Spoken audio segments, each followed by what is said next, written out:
lapho kunokuzinikela khona there's only one goal that needs to be achieved. kunento eyodwa nje kufanele sincobe Excellency. ukwenza kahle kakhulu The word excellence has got the word excel.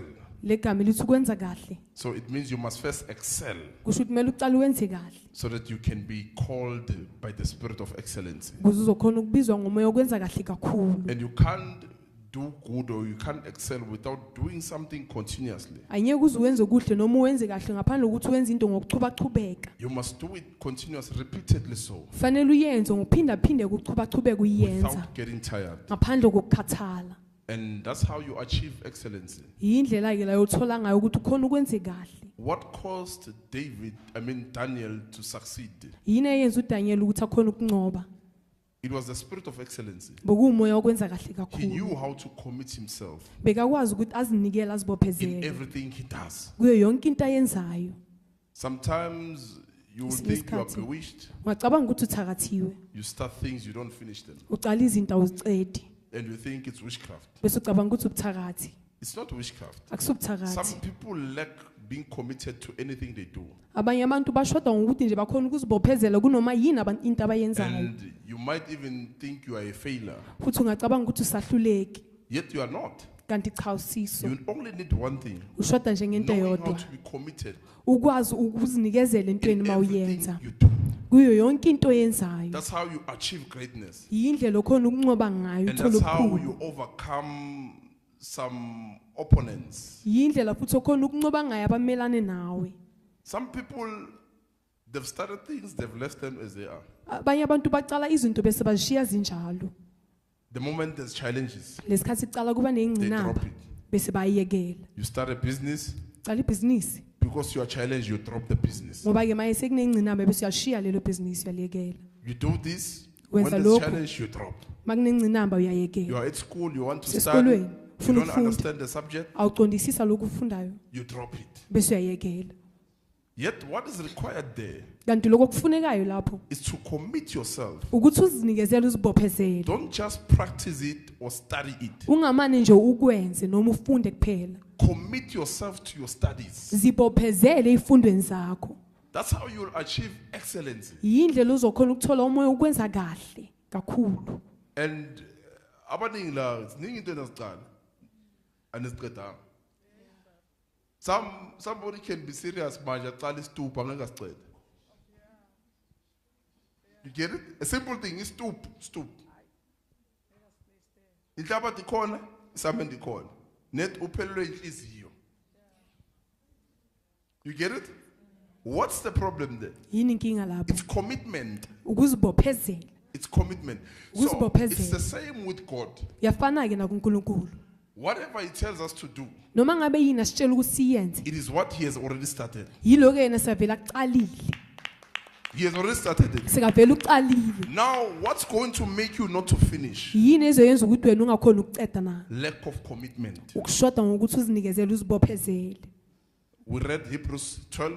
It's an incentive which God has already placed. umvuzo uNkulunkulu ebesekavela ufakile Something that He has started in us. yinto esekavela eqalile kithi But lack of being committed kodwa ukushoda ngokuzibophezela can cause one not to see their greatness. yinto engayenza ukuthi umuntu angakhona ukuzibona ubukhulu bakhe If you are not committed to everything you do, uma ngabe you ungazibophezeli will kunoma never yini discover oyenzayo how great you are. anyeke uzuzithola ukuthi wena umkhulu kangakanani You will never discover. anyeke uzithole You will be known as Uma Half. Uma Half. Uyakwazi aboma half. Yonke into half. Uyawasha ushiya half sekayapheka. Uyocima istove sekayaklina. Ushiya uklina sekayenza okunye. Spirit sabakama half.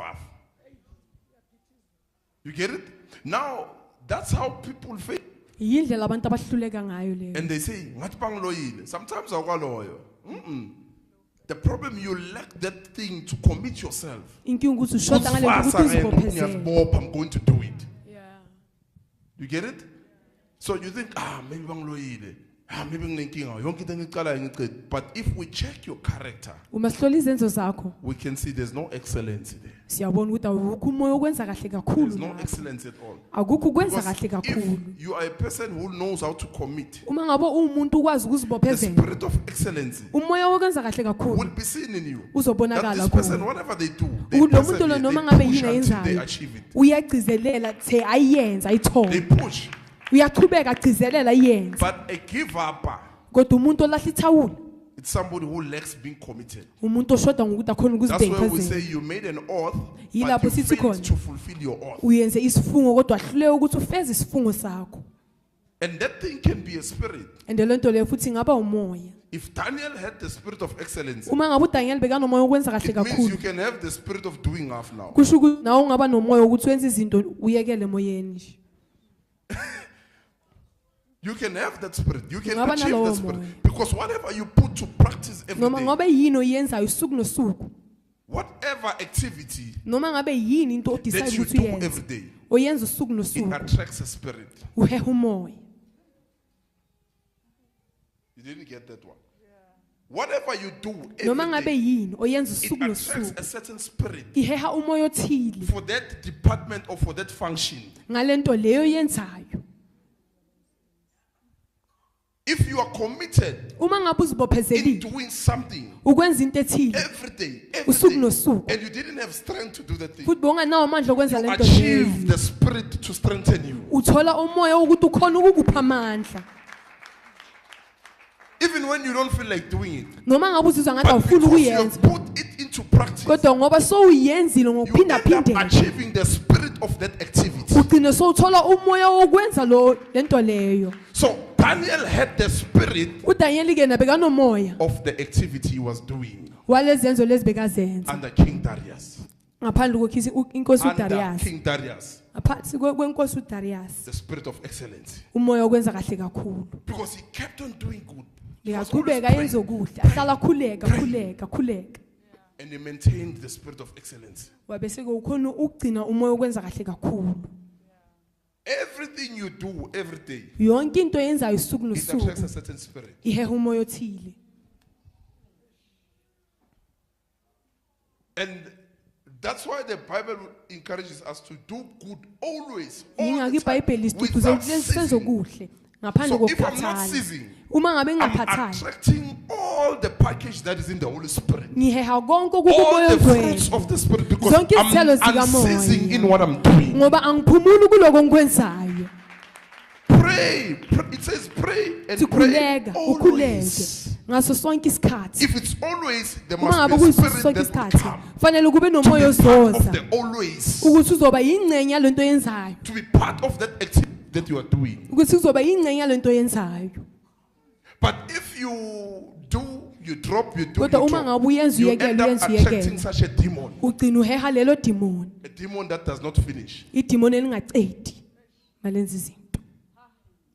Now you think you are bewitched. Manje Yet kucabanga it's ukuthi the spirit uthakathiwe, now living in you. kanti sokuwumoya manje The uphila phakathi spirit of kwakho, not finishing. umoya wokungacedi.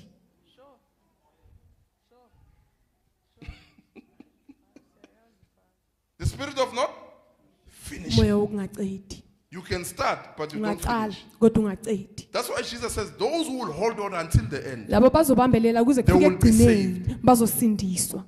You can start, but fail to Ungaqala finish. kodwa uhluleke ukuthi ucede. So Daniel had the uDaniel spirit excellence, bekanomoya wokwenza kahle kakhulu, and it kept on working for him. futhi ke beyochubeka asebenze imsebenzele, Before Siyaku Daniel 6, Daniel 5, it also worked for him.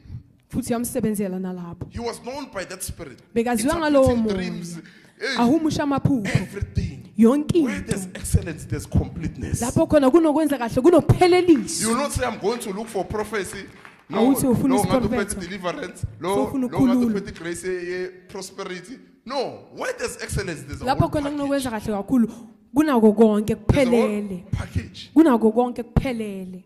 Ake nguthola ukuthi lo ngathi uphethe prophecy kuphela, lo ngathi uphethe deliverance, lo ngathi uphethe, you carry everything Uphethe because you konke are able to do activities ngoba uyakhona ukuyenza imisebenzi that attract the spirit of excellence. eheha umoya wokwenza kahle kakhulu.